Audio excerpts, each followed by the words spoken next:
Namaste and welcome, beloved mighty companions, layers of the light of infinite, just infinite, no name, light.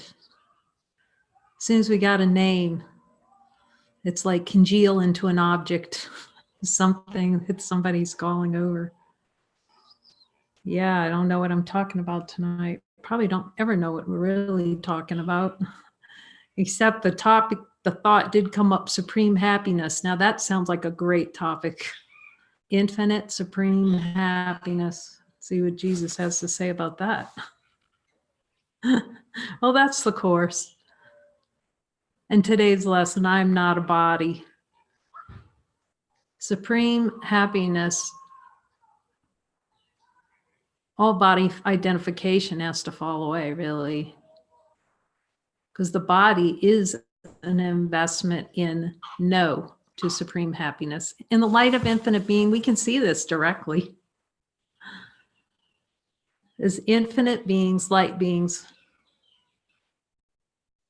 is the body a denial of supreme happiness? And hear what the light says. Body identification. Therefore, Jesus has us doing, I am not a body, I am free, and I am not a body, and I am not a body, I am not a body, over and over.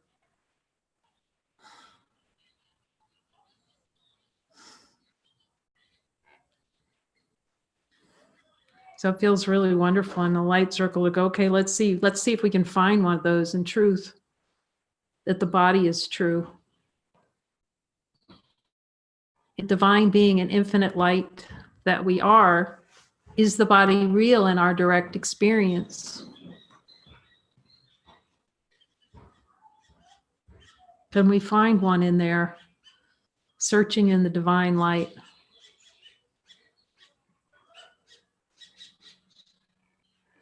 This reminds me how the sages, different sages will talk about how you're a fish swimming in the ocean going, where's the water? So in the light circles, we just let ourselves swim in infinite light and see that the light's here. And then anything other than light is the no but. The desire for a body, everything's a desire that's not infinite, supreme happiness, is a desire for a body. Now that's pretty direct. So we can ask and see if that's true in the light of divine being in our direct experience. Is the body made to deny supreme happiness, have an experience other than supreme happiness? So it feels really hopeful to just ask Jesus, okay, then, I'm willing to see it. Show me where there's been body identification, the search your mind. Show me examples of where there's been an energetic investment in a body to prove a body's true. He says, eating. Have you ate today?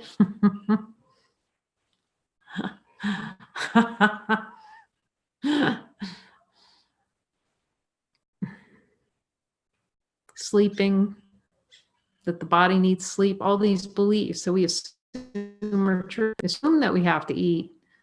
In the light of divine being and honesty of God, this is where we want to run away because we like food. Do we have to eat? Does the light say, okay, you have to eat?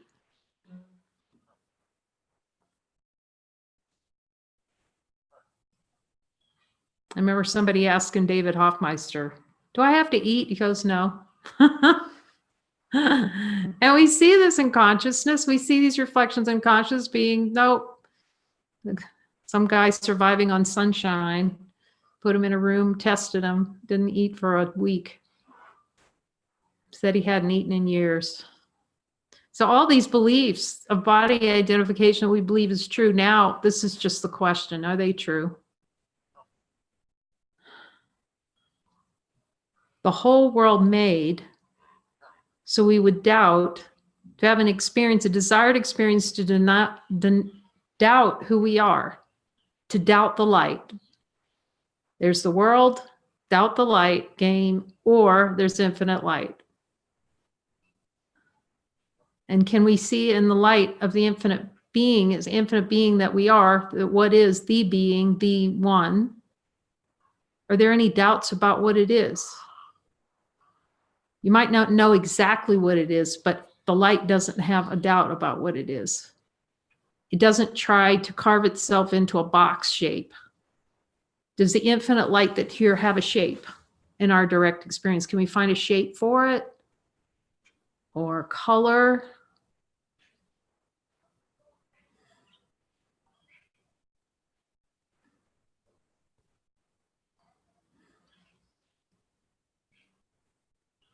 Is there a world in there somewhere in infinite light that we can find in our direct experience?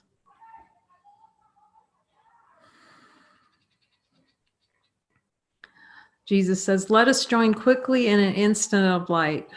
This is it right here, infinite light.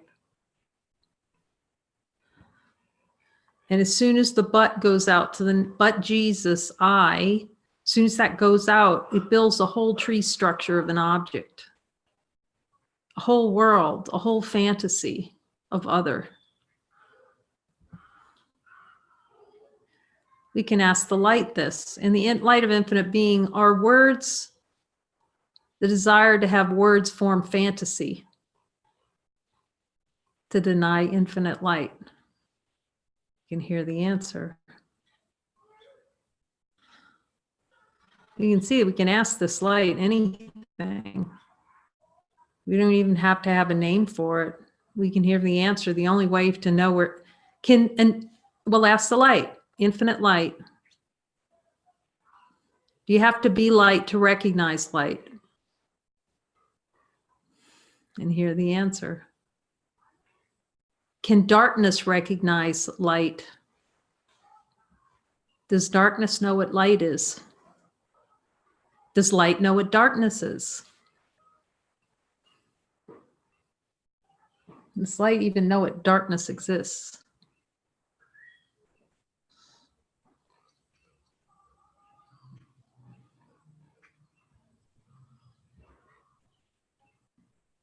Can what's limited know the unlimited? Is it possible for a limit to limit in the light of divine being? Can we find that anywhere? In truth, in honesty of God? The limited can never know. That's why looking for salvation in the ego is abjectly impossible. Its whole function is to try to prove limitation. Does the light know anything? Can the light say, oh yes, of course I agree with you that limit exists? Would the light say that?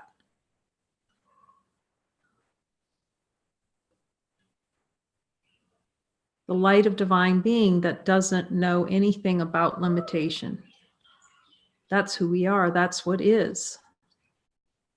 So we start with that what is, and then, but Jesus, I was just what is about 5 minutes ago. I'm not feeling so what ising right about now. Wherever that light was, I'm not feeling it. And I understand completely. Now we know. Anything that's not infinite light and infinite peace is the light infinite peace. Does the light know anything other than peace? Infinite light know anything? Therefore, we don't know anything other than infinite peace.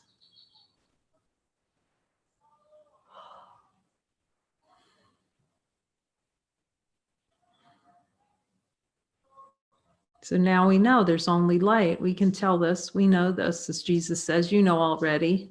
So now there's a question, okay, acceptance of light. Are we willing to accept supreme happiness? We can ask, in light of divine being, am I ready to accept supreme happiness all the time? And then if Jesus says no, we have something to look at.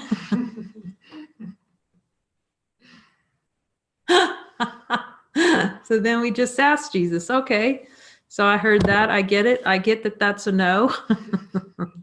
So therefore, there's something below my level of awareness to see in innocence and not just honesty of God admitted. Okay, so I don't want peace. I really don't want peace. That's the whole gig of a body. The body is the I do not want peace machine. Body identification.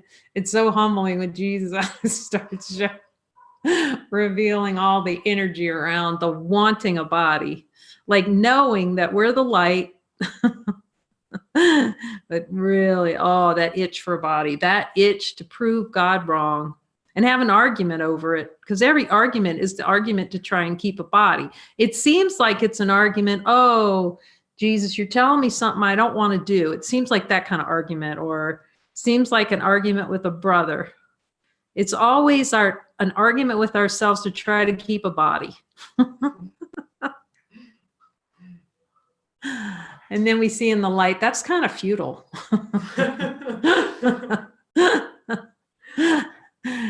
And it's helpful to stay with that. It's futile to have. So then we ask for the desire and let the energetic desire, which is before guilt, arise. Okay, Jesus, show me some more body stuff. How much I really want this baby. this hot rod I've been driving. I really want it. That's all he's showing us. Every time we're mad, we're making an argument to keep a body, which we can't have. It's not possible. In the light of divine being, is it possible to be a body? Who has one? In the light of divine being, can we find a way to have one? I mean, really want that body. I mean, want it as much as you can want it and still look at the light and see if there's one there. So we're going to argue with the light. Arguing with myself, trying to make myself prove to myself that I have a body. So the whole gig is to prove that there's a body. Now we just question, is that true? You write your mother a letter, Mom, we just look for ourselves. It's not like we have to make an announcement or put a print ad in the paper. The only place it's helpful is here. The light doesn't go around saying it's not a body. It doesn't know. That's why Jesus says you cannot deny that the body is here. Because the ego made something and it wants to deny that it did. The difference is what he's saying is you can see that you don't even have one. If you deny it and fight with it and I don't have one and that kind of thing, it's making it real. You can see it does not exist. And we can see this in the light of divine being. Does a body exist? What is it really? It's sensations, sensory experiences, Jesus said. It's a desire to feel like an object. It's being whomped around by the world. We have to really see that. Jesus, show me all the ways in which I'm having an argument with myself to keep this body.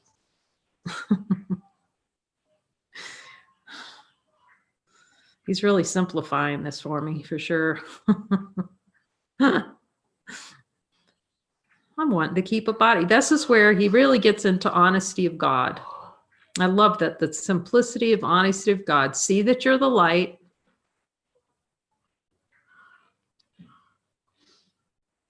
See that you're denying the light. Now he adds a little with the body.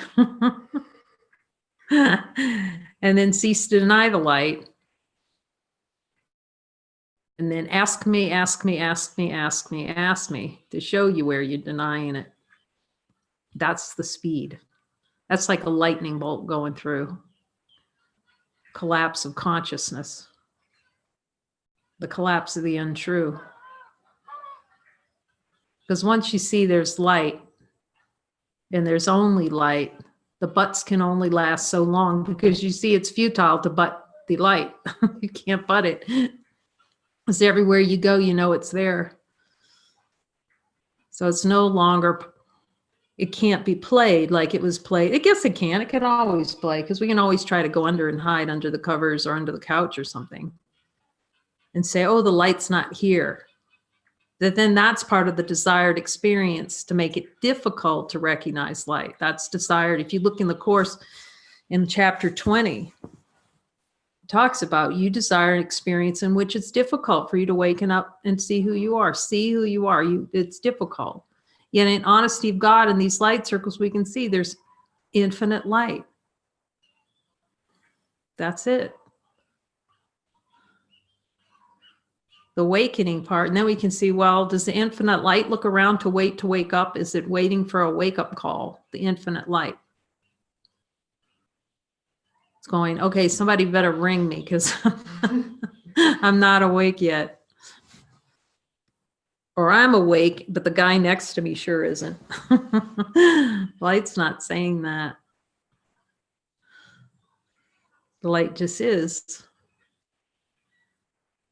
It's not doing anything. Is the light actually doing anything? Does it do anything? I need do nothing. Okay, Jesus, so then, therefore, I see that there's light. I'm not feeling very much like light. Sometimes I really do want to boot the light out. We're snuffing our own candle, trying to. But thankfully, it's like, one of those birthday candles that you get on your cake and you're just putting it out. And it keeps lighting up and it won't go out. Thankfully, that's the kind of candle we have. We can pretend like we snuff it out. We're going to try everything. We bury the candle and it's still burning under that ground.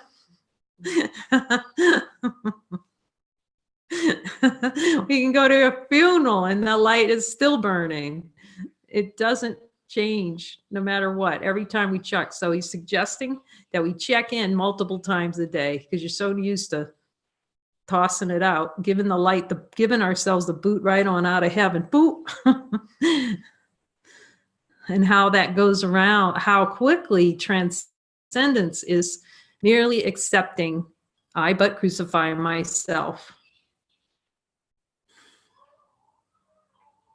And I crucify myself to desire to experience myself as a body, which I can't have either crucifixion, neither can I have crucifixion, neither can I have a body, because in the light doesn't know what a body is. Then we start to see the insanity of it.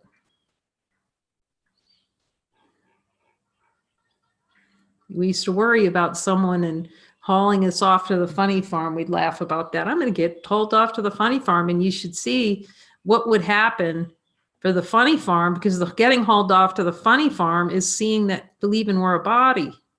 It's like totally flipped and upside down.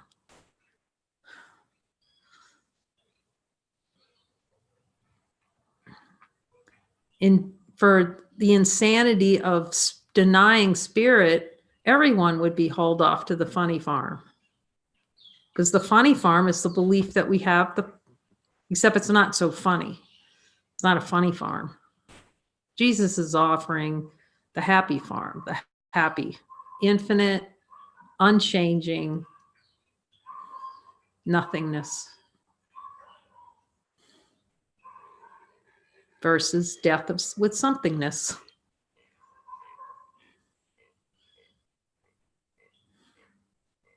So it's really helpful. Jesus, please show me any body identification desires for a body.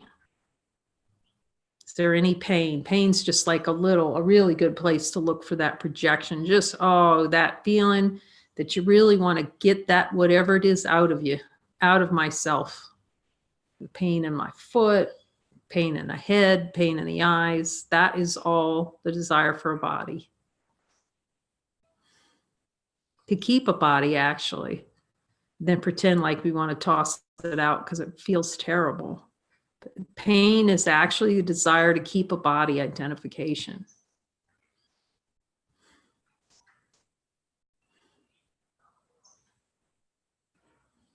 It's a desired experience to try to prove the light wrong. And we've all noticed this, seems to be this way anyway. As soon as we start looking at the light or looking, man, everything, the back starts going, the ears start ringing, legs start hurting.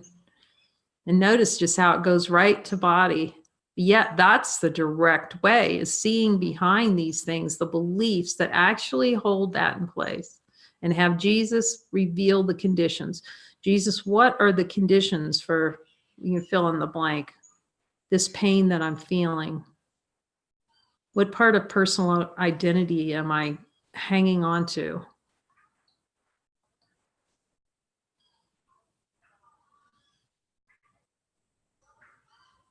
The pain is trying to block that miracle impulse by pretending it's something outside of us that can cause it.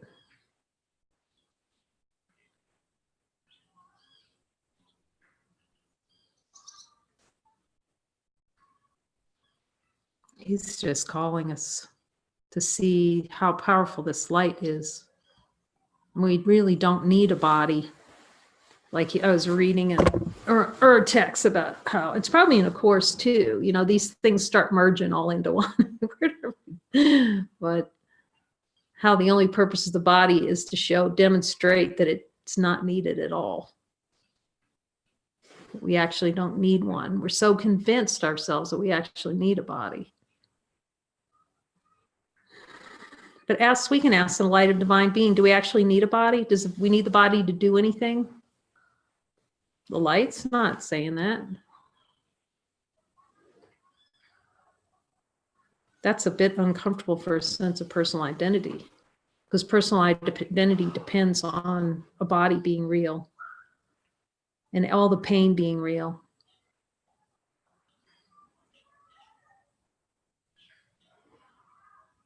So it's really show me. That's what I'm seeing. Show me, show me, show me, show me, show me, show me. I asked him today, Jesus, okay, can I ask that too much? I can hear him now. No.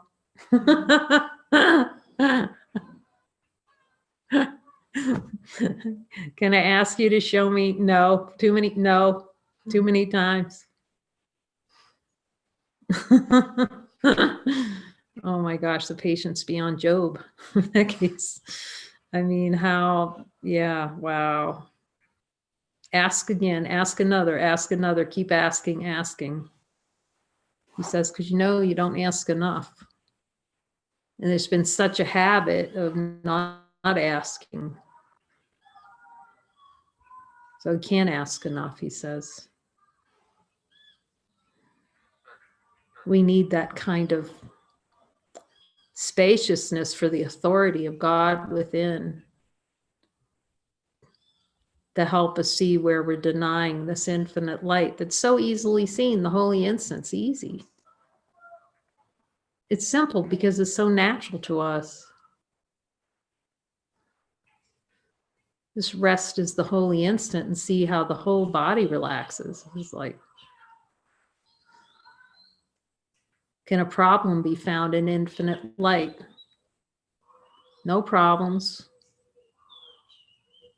Light doesn't know what a problem is. So consciousness manufactures problems to give the body something to do. To give the body a function.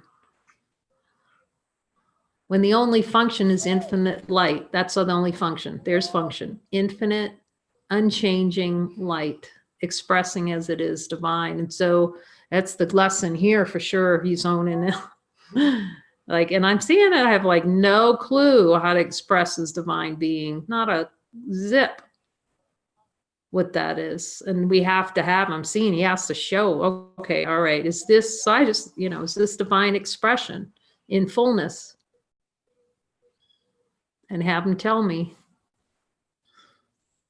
is this given for, and so this was really entertaining in particular for today. So I'm sitting in the jacuzzi because I usually have a Jesus talk in the jacuzzi. It's not really a jacuzzi, it's kind of like a hot tub, but it is nice. It's a little thermal hot tub out there.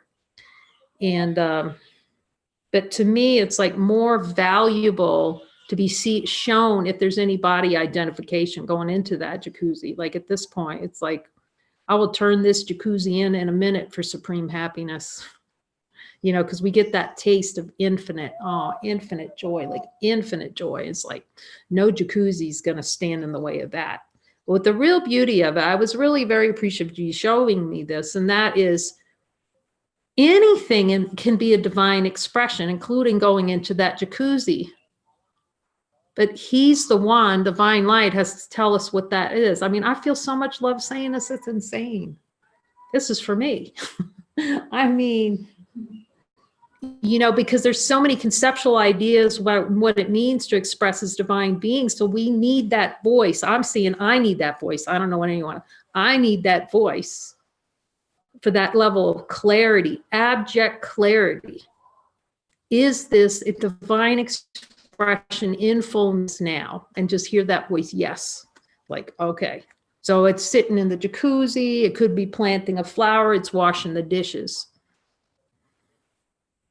It's whatever that voice points upright to. And then follow that, right? That's just like the honing mechanism. And that's all that's one. I mean, infinite love. That's what's offered here. I mean, infinite, unstoppable, supreme happiness. And then we can see where it's not that. 24/7, Jesus, show me where 24/7, the slightest twitch where supreme happiness is not. I'm willing to see that. Oh, it's just happiness talking about. It's supremely happy. That's function. That's our only function, supreme happiness. And here he is saying, you know, all these beliefs in sacrifice and everything else. And we see and start to see that's all self-created. That's a desire for body. Sacrifice is the desire for God to be the body.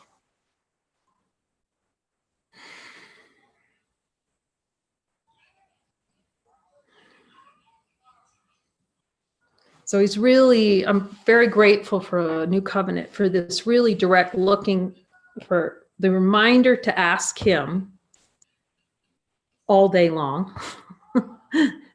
Like I've said, I go with Jesus till he says I'm done. And if he's saying for me to keep asking him, I'll ask him every 5 minutes. When I remember, it's getting more and more, you know, is this, what about this? What about that? He has offering that level of willingness to everyone to hear. He's told me, like, it's for me.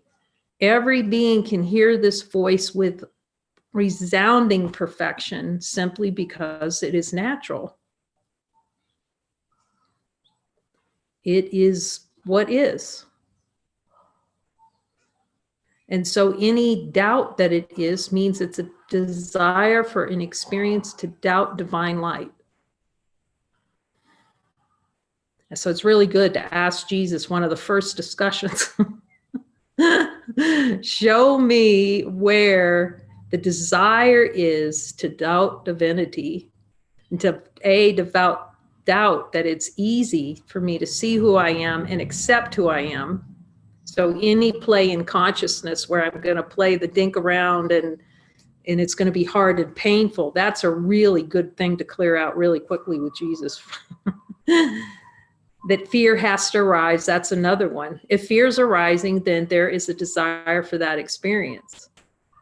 And to really look with Jesus directly at those things, I guess that's the thought that arises here, really as quickly as possible. They can't even do that fast enough, really. And to work through those beliefs in the chapter 20 with them, line by line, or in the light. We have now videos for all of those for anyone. You can sit and go through line by line, pause the video and see, okay, is that cleared from consciousness? Is that clear, Jesus? Do I need to look at that again? This is uncompromising speed, so that no matter what seems to arise in consciousness, we have that conversation, you know, we have that direct channel to ourselves, actually, divine being, all this. He says, and if you don't come to me for the small things, so you're not going to be trained enough So when consciousness, your own consciousness denial of divinity is showing up, tossing, coughing up, hacking up, and we know it does, it's going to hack up the kitchen sink. You won't be mind trained. You won't be light trained enough. That's what he's calling. It's light training. See that you're the light first. Go to the light. You are the light. You can speak to me. You can hear me.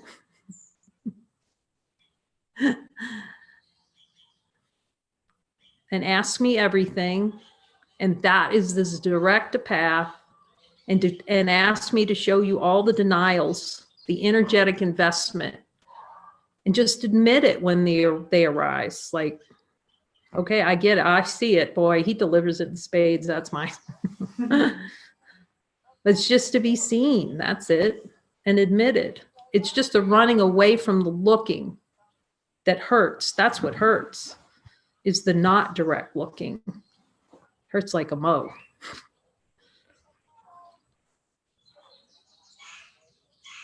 The pain's just a signal that we haven't looked deep enough or not yet willing.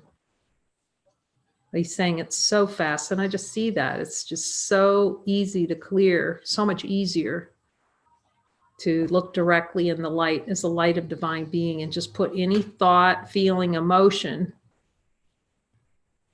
in that, in the light. Jesus, will you show us anything that we need to see, any denials that are helpful for us to see?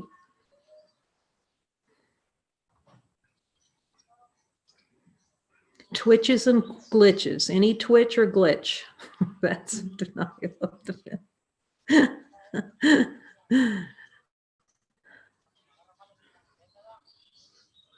Yeah, he says, do not pass go, go directly to light. That's not to denial. Well, you can deny the denials, actually. We can deny them because our minds are powerful enough. Like, I love that David Hoffmeister story, you know, where he's talking, and I've seen that too as well. You know, I don't remember what it was specifically for me, some kind of pain or something. And it's like, Jesus, do I have to have this? No. Okay. I don't. And like David saying, I think he was sitting on the can or something and everything was moving. And he just said, this is untrue. And it like end. That's how powerful mind. We're powerful enough to do that. So the only question is, what decisions are being made? That's what I'm asking Jesus. He's on the wall up here. I look over at him, but are there any decisions being made below my level of awareness to deny the abject power of divinity, to choose to say, this ain't real. I'm a divine child of God. I guess that's pretty much every sentence in A Course in Miracles, that we do have the divine power to accept it, like now. He's going now. Sounds like that cat food commercial. You know, and it's no different than any other, you know, Eckhart Tolle, or it's just for me. Infinite light is now. But this is such a gift. Looking at those denials. Quickly look. Let us join quickly in an instant of light. And ask him too, is there any desire? I'm going to ask him for me. It's for me. Jesus, are there any desires to delay the correction? To pretend like it's difficult to accept the correction?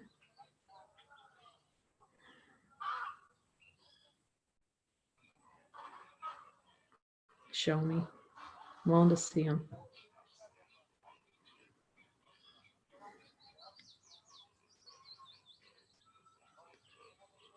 And it was really humbling and amazing to see how many, if there's inconsistency in the speed at which the miracles are accepted, then there's still a desire to have a difficulty in order of miracles.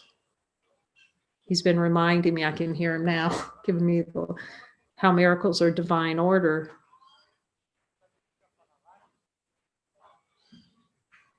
And keeping a body is just an attempt to deny divine order, deny the miracle that's beyond a body. So miracles are beyond a body and point to infinite light, the expression of divinity. And as expressing fully as divinity, then miracles are natural to us.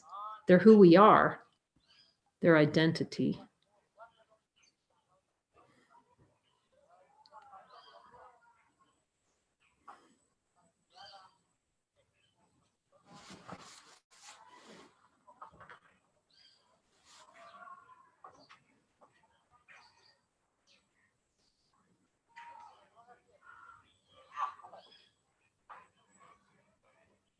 And it is a comfort to see that the tiniest twitch and how this is the means, how the Course is the means. There are many means, as Jesus says, but the uncompromising speed of following the light and asking the light everything and being willing to follow what the light is telling us to do. That's so key. And we know this. We're all been experienced with following the Holy Spirit and seeing that that is simply really the only way to transcend a personal identity, because it's suppression. The light's just telling us what divine expression is, that we relearn it. And if we're unwilling to follow it, we don't accept ourselves. Actually, it's denial of ourselves not to follow. It's denial of light. And as Jesus told me, it's attack, not to follow the Holy Spirit. Self-attack. That's like, whoa. But it's also happiness, because you see where all the focus can be now on supreme happiness. And this power we have as divine beings to accept that as our heritage and cease to deny it. And then, as I've said this morning, it's been coming a lot. It's for me. Then we have dominion. We see that we have dominion and cease to deny that we have dominion over all that is. Benevolent dominion. Not the way of the world has dominion.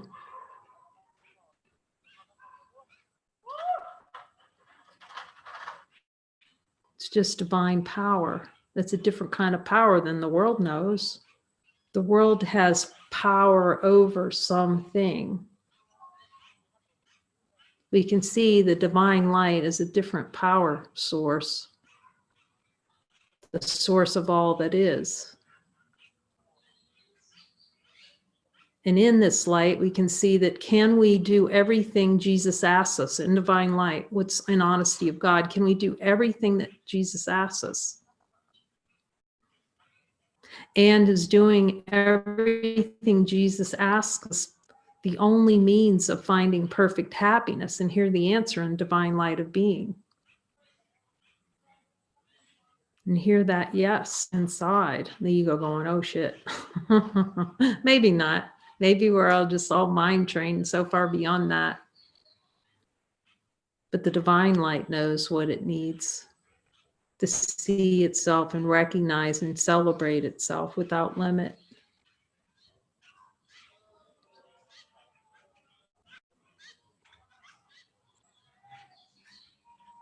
Thank you for showing me, Jesus, everything.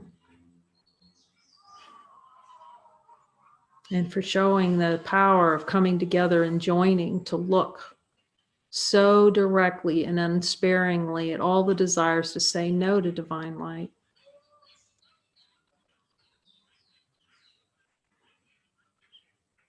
This is the way out.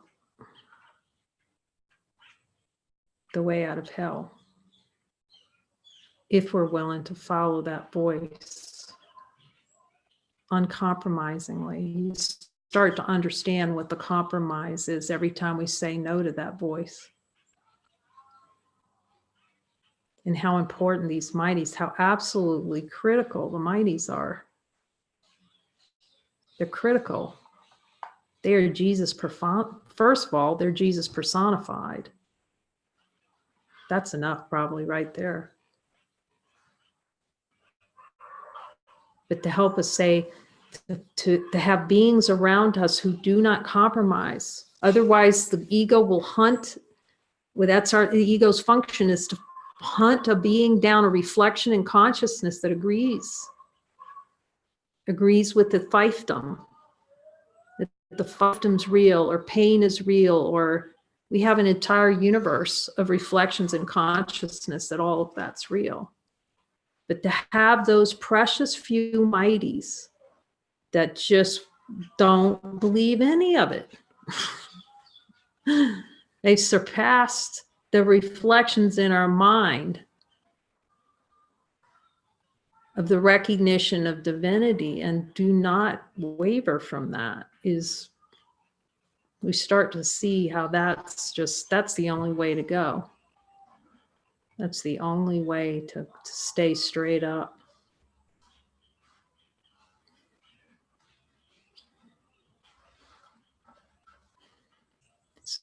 So thank you, Jesus, for sending these mighties who are so devoted to infinite light, and for this forum for us to come together and look till Jesus says we done, and he flips us over like you're done. And we're supreme happiness 24/7. We're the glow bugs that we're meant to be. So thank you for coming tonight. I send you much love and gratitude. Amen.